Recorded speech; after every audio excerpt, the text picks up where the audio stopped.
ಎಲ್ಲರಿಗೂ ನಮಸ್ಕಾರ. ನಾನು ಡಾಕ್ಟರ್ ವೆಂಕಟರಮಣ ಹೆಗಡೆ, ವೇದ ವೆಲ್ನೆಸ್ ಸೆಂಟರ್, ನಿಸರ್ಗ ಮನೆ, ಶಿರಸಿ. ನಮ್ಮ ಜೊತೆಗೆ ಕರ್ನಾಟಕದ ಶ್ರೇಷ್ಠ ಹಾಸ್ಯಗಾರರಾದಂತಹ ಹಾಸ್ಯ ಚಕ್ರವರ್ತಿಗಳಂತಹ ಶ್ರೀಯುತ ಗಂಗಾವತಿ ಪ್ರಾಣೇಶ್ ಅವರಿದ್ದಾರೆ. ಸೊ ಅವರು ನಮ್ಮ ನಿಸರ್ಗ ಮನೆಯ ಸಾಧಕರು, ವೇದ ಆರೋಗ್ಯ ಕೇಂದ್ರದ ಸಾಧಕರು. ಇಲ್ಲಿ ಬಂದು ಅವರ ತೊಂದರೆಯನ್ನು ಕಡಿಮೆ ಮಾಡಿಕೊಂಡಂತಹ ಒಂದು ಸಾಧಕರು. ಅಷ್ಟೇ ಅಲ್ಲ, ಪ್ರಕೃತಿ ಚಿಕಿತ್ಸೆಯ ಬಗ್ಗೆ, ಆಯುರ್ವೇದ ಚಿಕಿತ್ಸೆಯ ಬಗ್ಗೆ, ಭಾರತೀಯ ಚಿಕಿತ್ಸೆಗಳ ಬಗ್ಗೆ ಜಾಸ್ತಿ ಒಲವನ್ನು ಹೊಂದಿರುವಂಥ ಅವರು ವ್ಯಕ್ತಿ. ಭಾರತೀಯ ಚಿಕಿತ್ಸೆಗಳನ್ನು ಜನರಿಗೆ ತಿಳಿಸಬೇಕು ಅನ್ನುವಂಥ ಲವಲವಿಕೆಯನ್ನು ಹೊಂದಿರುವಂತಹ ವ್ಯಕ್ತಿ. ಅವರು ಅನೇಕ ಕಡೆಗಳಲ್ಲಿ ಈ ಒಂದು ಆಯುರ್ವೇದ, ಭಾರತೀಯ ಚಿಕಿತ್ಸೆಗಳ ಬಗ್ಗೆ ಅರಿವನ್ನು ಮೂಡಿಸ್ತಾ ಇದ್ದಾರೆ. ಸೊ ಈ ಸಂದರ್ಭದಲ್ಲಿ ನಾನು ಅವ್ರ ಹತ್ರ ವಿನಂತಿ ಮಾಡ್ಕೊಳ್ತಾ ಇದ್ದೇನೆ. ನಾವು ಕರ್ನಾಟಕದ ಎಲ್ಲ ಭಾಗಗಳಲ್ಲಿ ವಾರದಲ್ಲಿ ಶನಿವಾರ ಮತ್ತು ಆದಿತ್ಯವಾರ ಬೇರೆ ಬೇರೆ ಊರುಗಳಲ್ಲಿ ಹೋಗಿ ಉಚಿತ ಕನ್ಸಲ್ಟೇಷನ್ ಶಿಬಿರವನ್ನು ಮಾಡ್ತಾ ಇದ್ದೇವೆ. ಆ ಶಿಬಿರದ ಬಗ್ಗೆ ಹಾಗೂ ಈ ಒಂದು ನಿಸರ್ಗ ಮನೆಯ ಬಗ್ಗೆ ಒಂದೆರಡು ಮಾತುಗಳನ್ನು ಹೇಳಬೇಕು ಅಂತ ನಾನು ವಿನಂತಿ ಮಾಡ್ಕೊಳ್ತಾ ಇದ್ದೇನೆ. ಕರ್ನಾಟಕದ ಎಲ್ಲ ಪ್ರೇಕ್ಷಕರಿಗೆ ನಮಸ್ಕಾರ. ಸ್ನೇಹಿತರೆ, ಡಾಕ್ಟರ್ ವೆಂಕಟರಮಣ ಹೆಗಡೆ ನಮ್ಮ ಜೊತೆ ಇದ್ದಾರೆ ಇವತ್ತು. ಅವ್ರು ಹೇಳಿದ್ರಲ್ಲಿ ಅಕ್ಷರಶಃ ಎಲ್ಲವೂ 100% ನಿಜ ಇದೆ. ನಾನು ಕೂಡ ಈ ಆಸ್ಪತ್ರೆಯ ಒಬ್ಬ ಸಾಧಕ. ನೋಡಿ, ಈ ಆಸ್ಪತ್ರೆ ಒಬ್ಬ ರೋಗಿ ಅಂತ ಹೇಳಲ್ಲ. ಬೇರೆ ಎಲ್ಲ ಆಸ್ಪತ್ರೆಗಳಲ್ಲಿ ರೋಗಿಗಳೇ ನಮ್ಮ ರೋಗಿಗಳವರು, ನಮ್ಮ ಪೇಷಂಟ್ ಅವರು, ನಮ್ಮ ಕಸ್ಟಮರ್ ಅವರು ಅಂತ ಹೇಳ್ತಾರೆ. ಆದರೆ ಇಲ್ಲಿ ಅವ್ರನ್ನ ಸಾಧಕ ಅನ್ನುವಂಥ ವಿಶಿಷ್ಟವಾದಂಥ ಹೆಸರಿಂದ ಕರೆಯಲ್ಪಡ್ತದೆ. ಇದೇ ವ್ಯತ್ಯಾಸ. ನಿಸರ್ಗ ಮನೆ ಶಿರಸಿ ಇವತ್ತು ಹೇಗಾಗಿದೆ ಅಂದರೆ ಜನಜಂಗುಳಿಯಿಂದ ಕಿಕ್ಕರಿದು ಹೋಗಿದೆ. ಇದನ್ನು ತಪ್ಪಿಸೋದಕ್ಕೋಸ್ಕರ ಎಲ್ರಿಗೂ ಇಲ್ಲಿ ಸ್ಥಳಾವಕಾಶ ಮಾಡಿಕೊಡೋದು ಆಗದೇ ಇರೋ ಕಾರಣಕ್ಕಾಗಿ ಈಗ ನೀವಿರೋ ನಿಮ್ಮ ಊರಿಗೇ ಹೆಗಡೆ ಮತ್ತು ಅವ್ರ ತಂಡ ನುರಿತ ವೈದ್ಯರು ಬರ್ತಾಯಿದ್ದಾರೆ. ಅಲ್ಲಿ ಬಂದಾಗ ನಿಮ್ಮ ಒಂದು ಕಾಯಿಲೆಗಳ ಬಗ್ಗೆ, ನಿಮ್ಮ ಪರಿಸ್ಥಿತಿ ಬಗ್ಗೆ, ನಿಮ್ಮ ಅನಿಸಿಕೆಗಳ ಬಗ್ಗೆ, ನಿಮ್ಮ ಹವ್ಯಾಸಗಳ ಬಗ್ಗೆ ಅವ್ರಿಗೆ ಹೇಳಿದರೆ ಅಲ್ಲಿ ನಿಮಗೆ ಅವರು ಸಲಹೆ ಸೂಚನೆಗಳನ್ನ ಕೊಡ್ತಾರೆ. ಜೊತೆಗೆ ಯಾರು ಇಲ್ಲಿಗೆ ಬಂದೇ ಟ್ರೀಟ್ಮೆಂಟ್ ತೊಗೊಳ್ಬೇಕಾಗಿದೆಯೋ ಅಂಥವರಿಗೆ ಮಾತ್ರ ಪ್ರವೇಶ ಕೊಡುವಂಥ ಒಂದು ಪರಿಸ್ಥಿತಿ ಇವತ್ತು ನಿರ್ಮಾಣ ಆಗಿದೆ. ಮೊದಲು ಎಲ್ಲರೂ ಇಲ್ಲಿಗೆ ಬರ್ತಿದ್ರು, ಆದರೆ ಇವತ್ತು ಇವರೇ ಅಲ್ಲಿಗೆ ಬರ್ತಿದ್ದಾರೆ. ಯಾಕಂದರೆ ನೀವು ಇಲ್ಲಿಗೆ ಬರೋಕ್ಕಾಗಲ್ಲ ಅಂತ. ಹಾಗೆ ನಿಮ್ಮೂರಿಗೆ ಕರ್ನಾಟಕದ ಅನೇಕ ಪಟ್ಟಣಗಳಿಗೆ ಅವ್ರು ಭೇಟಿ ಕೊಡೋರಿದ್ದಾರೆ. ಈಗ ಹಾಗೆ ಬಂದಾಗ ದಯವಿಟ್ಟು ನೀವು ಇದರ ಲಾಭ ತಗೊಳ್ಳಿ. ಇದರ ವಿವರಗಳನ್ನ ನೀವು ನಿಮ್ಮ ಯೂಟ್ಯೂಬ್ನ ಕೆಳಗಡೆ ಸ್ಕ್ರಾಲ್ನಲ್ಲಿ ನೋಡ್ತೀರಿ. ಫೋನ್ ನಂಬರ್ ಕೂಡ ಇರ್ತದೆ. ಫೋನ್ ನಂಬರ್ಗೆ ಫೋನ್ ಮಾಡಿ ಅವರ ಅನುಜ್ಞೆಯನ್ನು ಪಡೆದು ಅಥವಾ ಅವರ ಮಾಹಿತಿಯನ್ನು ಪಡ್ಕೊಂಡು ಯಾವತ್ತು ಬರಬೇಕು ಅನ್ನೋ ತಿಳ್ಕೊಂಡ್ರೆ ನೀವು ಖಂಡಿತ ಅದ್ಭುತವಾದಂಥ ಸಾಧಕರಾಗ್ತೀರಿ. ಆರೋಗ್ಯ ಮನುಷ್ಯನಿಗೆ ಬಹಳ ದೊಡ್ಡದು. ಬೇಕಾದಷ್ಟು ಗಳಿಸ್ತೀವಿ, ಬೇಕಾದಷ್ಟು ಹೋರಾಟ ಮಾಡ್ತೀವಿ, ಬೇಕಾದ ತಿಂತೀವಿ. ಆದರೆ ಆರೋಗ್ಯ ಕೈ ಕೊಟ್ಟಾಗ ನಮಗೆ ಒದಗೋನು ವೈದ್ಯ ಮಾತ್ರ. ಅದಕ್ಕೆ ವೈದ್ಯೋ ನಾರಾಯಣೋ ಹರಿಹಿ ಅನ್ನೋದು ಹಾಗೆ. ಭಗವಂತ ನೆನಪಾಗ್ತಾನೆ. ಭಗವಂತ ನೆನಪಾಗೋದಕ್ಕಿಂತ ಮುಂಚೆ ಭಗವಂತನ ಅಪರಾವತಾರವಾಗಿರ್ತಕ್ಕಂಥ ಡಾಕ್ಟ್ರ್ ನೆನಪಾಗ್ತಾರೆ. ಅಂಥ ವೈದ್ಯರಲ್ಲಿ ಇವತ್ತು ಕರ್ನಾಟಕದ ಆಯುರ್ವೇದದಲ್ಲಿ, ಹೋಮಿಯೋಪತಿಯಲ್ಲಿ ಹಾಗೂ ನಿಸರ್ಗದ ಚಿಕಿತ್ಸೆಗಳಲ್ಲಿ ಪ್ರಸಿದ್ಧರಾಗಿರ್ತಕ್ಕಂಥವ್ರು ಡಾಕ್ಟರ್ ವೆಂಕಟರಮಣ ಹೆಗಡೆ, ಶಿರಸಿ ನಿಸರ್ಗ ಮನೆ.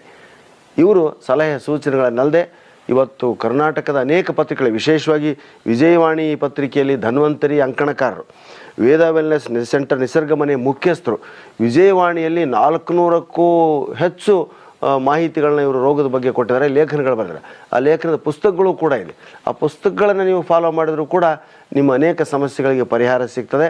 ದಯವಿಟ್ಟು ಇವರು ನಿಮ್ಮೂರಿಗೆ ಬಂದಾಗ ಅದನ್ನು ತಿಳ್ಕೊಂಡು ನೀವು ಇವ್ರನ್ನ ಭೇಟಿ ಆದರೆ ನಿಮ್ಮ ಕಾಯಿಲೆಗೆ ಅಲ್ಲೇ ಪರಿಹಾರ ಸಿಗ್ಬೋದು, ಅಥವಾ ಇಲ್ಲಿ ಬಂದರೂ ಪರಿಹಾರ ಸಿಗ್ಬೋದು. ಅಲ್ಲೇ ಸಿಕ್ಕರಂತೂ ನಿಮ್ಮಂಥ ಪುಣ್ಯವಂತರು ಯಾರೂ ಇಲ್ಲ. ಇಲ್ಲಿ ಬಂದ್ರಂತೂ ನಿಮ್ಮಂಥ ಪುಣ್ಯವಂತರು ಯಾರೂ ಇಲ್ಲ. ಯಾಕಂದರೆ ಆಸ್ಪತ್ರೆ ಅಂತಕ್ಕಂಥ ಕಲ್ಪನೆಯೇ ಇಲ್ಲಿ ನಿಮಗೆ ಬರೋದಿಲ್ಲ. ಸುತ್ತ ನಿಸರ್ಗ. ನೀವು ನಿಮ್ಮ ಹೆಂಡತಿ ಅಥವಾ ನೀವು ನಿಮ್ಮ ಮಕ್ಕಳು, ನೀವು ನಿಮ್ಮ ಸ್ನೇಹಿತರು ಬಂದರೆ ನಾವು ಆಸ್ಪತ್ರೆಗೆ ಬಂದಿಲ್ಲ, ಪಿಕ್ನಿಕ್ಕಿಗೆ ಬಂದೀವಿ, ವಾಯುವಿಹಾರಕ್ಕೆ ಬಂದೀವಿ, ವನವಿಹಾರಕ್ಕೆ ಬಂದೀವಿ, ವನಭೋಜನಕ್ಕೆ ಬಂದೀವಿ ಅಂತಕ್ಕಂಥ ಭಾವನೆ ಮೂಡಿಸುವಂಥ ನಿಸರ್ಗ ಮನೆ ಶಿರಸಿಯ ವಾತಾವರಣ ನಿಮಗೆ ರೋಗ ಇದ್ದರೂ ಕೂಡ ಇಲ್ಲದಂಥ ವಾತಾವರಣವನ್ನು ಕಲ್ಪಿಸಿಕೊಡ್ತದೆ. ಯಾವುದೇ ರೋಗ ಇರಲಿ, ಯಾವುದೇ ಒಂದು ಸೂಜಿ ಚುಚ್ಚದೆ, ಒಂದು ಮಾತ್ರೆ ನುಂಗಿಸದೆ, ನಿಮ್ಮ ಜೀವನದ ದಿನಚರಿಯ ವ್ಯವಸ್ಥೆಯನ್ನು, ನಿಮ್ಮ ವ್ಯಕ್ತಿತ್ವದ ಬದಲಾವಣೆಯನ್ನು, ನಿಮ್ಮ ಹವ್ಯಾಸಗಳ ಬದಲಾಯಿಸೋದ್ರ ಮೂಲಕ ಚಿಕಿತ್ಸೆ ಕೊಡ್ತಿರ್ತಕ್ಕಂಥ ವಿಶಿಷ್ಟವಾದಂಥ ಆಸ್ಪತ್ರೆ.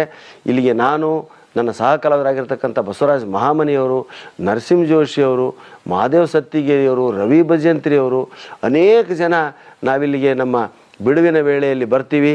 3 ದಿವಸ ಇದ್ದರೆ ನಮಗೆ 100 ವರ್ಷದ ಆಯುಷ್ಯ ಹೆಚ್ಚಾಗತ್ತೆ. 3 ದಿವಸ ಈ ವಾತಾವರಣದಲ್ಲಿ ಇದ್ಬಿಟ್ರೆ ಸಾಕು, ನಾವು ಮತ್ತೆ 300 ಕಾರ್ಯಕ್ರಮ ಕೊಡೋಷ್ಟರ ಮಟ್ಟಿಗೆ ರೆಡಿ ಆಗ್ತೀವಿ. ನನ್ನ ಮೆಚ್ಚಿನ ತಾಣ ಇದು. ಆಸ್ಪತ್ರೆಗೆ ಬನ್ನಿ ಅಂತ ಕರಿಬಾರ್ದು, ಯಾಕಂದರೆ ಎಲ್ಲ ಕಡೆ ಸ್ವಾಗತ ಅಂತ ಹಾಕ್ತಾರೆ. ಆದರೆ ಆಸ್ಪತ್ರೆಗೆ ಸ್ವಾಗತ ಸುಸ್ವಾಗತ ಅಂತ ಆಗಲ್ಲ. ಎಲ್ಲ ಕಡೆಯಿಂದ ರಿಟರ್ನ್ ಹೋಗ್ಬೇಕಾದ್ರೆ ಹೋಗಿ ಬನ್ನಿ, ಮತ್ತೆ ಬನ್ನಿ, ನಮಸ್ಕಾರ ಅಂತಾರೆ. ಇಲ್ಲಿ ಮತ್ತೆ ಬನ್ನಿ ಮಾತೇ ಇಲ್ಲ. ಒಂದು ಸಾರಿ ನೀವು ಈ ಔಷಧಿಯ ಪದ್ಧತಿಗಳಿಗೆ, ಇವರ ವ್ಯಾಯಾಮ, ಇವರ ದಿನಚರಿ ಬಗ್ಗೆ ಹೊಂದ್ಕೊಂಡ್ಬಿಟ್ರೆ ಮುಂದೆ ನೀವು ಯಾವತ್ತೂ ಆಸ್ಪತ್ರೆ ಮುಖ ನೋಡೋ ಹಾಗಿಲ್ಲ ಅಂತ ನಿಸರ್ಗಮವಾಗಿರ್ತಕ್ಕಂಥ ಪುರಾಣ ಪುಣ್ಯಕಥೆಗಳು ಉಪನಿಷತ್ನಲ್ಲಿ ಹೇಳಿರ್ತಕ್ಕಂಥ ಧನ್ವಂತರಿ ಆರೋಗ್ಯ ಸೂತ್ರಗಳು ಹೊಂದಿರತಕ್ಕಂಥ ಈ ನಿಸರ್ಗ ಮನೆಗೆ ಒಮ್ಮೆ ದಯವಿಟ್ಟು ಭೇಟಿ ಕೊಡಿ. ನಿಮ್ಮ ಸಲಹೆ ಸೂಚನೆಗಳನ್ನು ಕೊಡಿ, ಜೊತೆಗೆ ನಿಮ್ಮ ರೋಗ ರುಜಿನಗಳನ್ನು ಕಳ್ಕೊಳ್ಳಿ. ಅವ್ರು ನಿಮ್ಮೂರಿಗೆ ಬಂದಾಗ ತಪ್ಪಿಸ್ಕೊಳ್ಳೋದು ಮಾತ್ರ ಮಾಡಬೇಡಿ. ದಯವಿಟ್ಟು ಆ ಕೆಳಗಿನ ನಂಬರ್ಗೆ ಡಾಕ್ಟ್ರಿಗೆ ಫೋನ್ ಮಾಡಿ ಮೊದಲೇ ದಿನಾಂಕವನ್ನು ನಿರ್ಧರಿಸ್ಕೊಳ್ಳಿ. ಇಲ್ಲಾಂದರೆ ದಿನಾಂಕ ಸಿಗೋದು ಕಷ್ಟ ಆಗುತ್ತೆ ಕೆಲವು ಸಾರಿ. ಆದರೆ ಡಾಕ್ಟ್ರು ಎಲ್ಲ ಊರುಗಳಿಗೂ ಬಂದು ನೀವು ಇದ್ದಲ್ಲಿಗೆ ಬರ್ತಕ್ಕಂಥ ಮೂವಿಂಗ್ ಹಾಸ್ಪಿಟ್ಲ್ ಅಂದರೆ ಅದು ಡಾಕ್ಟರ್ ವೆಂಕಟರಮಣ ಹೆಗಡೆ ಅವರು. ಆಮೇಲೆ ಆಸ್ಪತ್ರೆ ಬರೋದು ಮಾತಾಡೋಣ ಅಂತ. ನಿಮ್ಮೆಲ್ಲರಿಗೂ ಶುಭವಾಗಲಿ. ಎಲ್ಲರೂ ಆರೋಗ್ಯವಂತರ ಬಾಳೋಣ, ನಗನಗುತ್ತಾ ಆರೋಗ್ಯವನ್ನು ಸುಸ್ಥಿತಿಯಲ್ಲಿ ಇಟ್ಕೊಳ್ಳೋಣ ಅಂತ ಹೇಳ್ತಾ ನಾನು ಶುಭವನ್ನು ಕೋರ್ತಾ ಇದ್ದೇನೆ ನಿಮಗೆಲ್ಲ. ಜೈ ಹಿಂದ್, ಜೈ ಕರ್ನಾಟಕ, ಜೈ ನಿಸರ್ಗ ಮನೆ ಶಿರ್ಸಿ. ಧನ್ಯವಾದಗಳು ಗುರುಗಳೇ.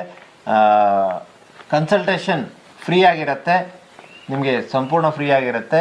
ಔಷಧಿಗಳನ್ನು ನಾವೇನು ಬರ್ಕೊಡ್ತೀವಲ್ಲ, ಕೆಲವು ಸರಳವಾದಂತಹ ಔಷಧಿಗಳು, ಒಮೆಗಾ 3 ಅಂತ ಔಷಧಿಗಳು, ಕೆಲವು ಔಷಧಿಗಳನ್ನು ಆಯುರ್ವೇದಿಕ್ ಎಕ್ಸ್ಟ್ರಾಕ್ಟ್ ಔಷಧಿಗಳನ್ನು, ಪರಿಣಾಮಕಾರಿಯಾದ ಔಷಧಿಗಳನ್ನು ಕೊಡ್ತೇವೆ. ಸೊ ಅದನ್ನು ನೀವು ಕೊಂಡ್ಕೊಳ್ಬೇಕಾಗತ್ತೆ. ಪುಸ್ತಕಗಳನ್ನು ಆಸಕ್ತಿ ಇದ್ದವರು ತೆಗೆದುಕೊಳ್ಳಲಿಕ್ಕೆ ಸಾಧ್ಯ ಆಗುತ್ತೆ. ಈ ಒಂದು ಶಿಬಿರಗಳ ಪ್ರಯೋಜನ ಪಡ್ಕೊಳ್ಳಿ. ಈ ಶಿಬಿರದ ವಿವರ ಕೆಳಗಡೆ ಇದೆ. ಸೊ ನೋಂದಣಿ ಮಾಡ್ಕೊಳ್ಳಿಕ್ಕೆ ಕೆಳಗಡೆ ಇರುವಂಥ ನಂಬರ್ಗೆ ಕರೆ ಮಾಡಿ ನೋಂದಣಿ ಮಾಡ್ಕೊಳ್ಳಿ ಅನ್ನುವಂಥ ವಿಷಯವನ್ನು ಹೇಳ್ತಾ ಗಂಗಾವತಿ ಪ್ರಾಣೇಶ್ ಅವರಿಗೂ ಧನ್ಯವಾದವನ್ನು ಅರ್ಪಿಸ್ತಾ ತಮಗೂ ವಂದನೆಗಳು.